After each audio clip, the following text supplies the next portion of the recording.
ছাদের ক্ষতি হতে পারে এবং কি আপনার ওয়ালে যখন লোড পড়বে তখন ওয়াল ক্র্যাক করতে পারে।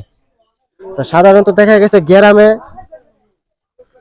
আপনার ব্রিক ওয়ালের উপরে ছাদ ঢালাই করা হয় একতলা করার জন্য। তো এই সমস্ত বাড়িগুলা আপনার উচিত কনসিল বিম দিয়ে তারপরে ছাদগুলা ঢালাই করা। তো বিভিন্ন জায়গায় আছে কনসিল বিম দেওয়া হয় না, ডাবল জালি রড বাইন্দা তারপরে ঢালাই কাজগুলা করা হয়। তো এগুলো আসলে সম্পূর্ণ ভুল। ইঞ্জিনিয়ারের নিয়ম অনুযায়ী আপনার কলম টু কলম, কলম যদি না থাকে শুধু ব্রিক ওয়ালের উপর দিয়ে আপনার কনসিল বিম দেওয়াটা জরুরি। ঠিক আছে, এটা আপনি 12 মিলি রড দিয়ে দেন বা 16 মিলি রড দিয়ে দেন। আমাদের এটা দোতলা ফাউন্ডেশন, ঠিক আছে, গাঁথনি করে ছাদ দেওয়া হয়েছে এবং কি আরসিসি পিলার আছে এই সাইডে 10টা। তো আমাদের কনসিল বিম ব্যবহার করা হয়েছে প্রত্যেক গাঁথনির উপর দিয়ে এবং কি কলম টু কলম। দোতলার জন্য সিঁড়ির রড রাখা হয়েছে অল্টারনেট 5 ইঞ্চি পর পর এবং 6 ইঞ্চি পর পর প্রত্যেক গ্যাপে গ্যাপে একটা করে টপ ব্যবহার করা হয়েছে।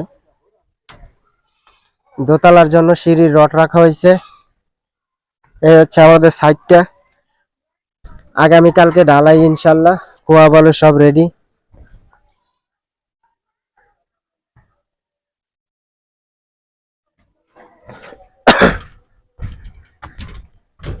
বিভিন্ন গ্রামে যে কাজগুলা হয়, তো আমরা কি করি, গ্রামে দেখা গেছে একতলা করি বা 1.5 তলা করি বা 2 তলা করি, অনেক জায়গায় কনসিল ভীম দেওয়া হয় না গাঁথনির উপরে ছাদ করলে।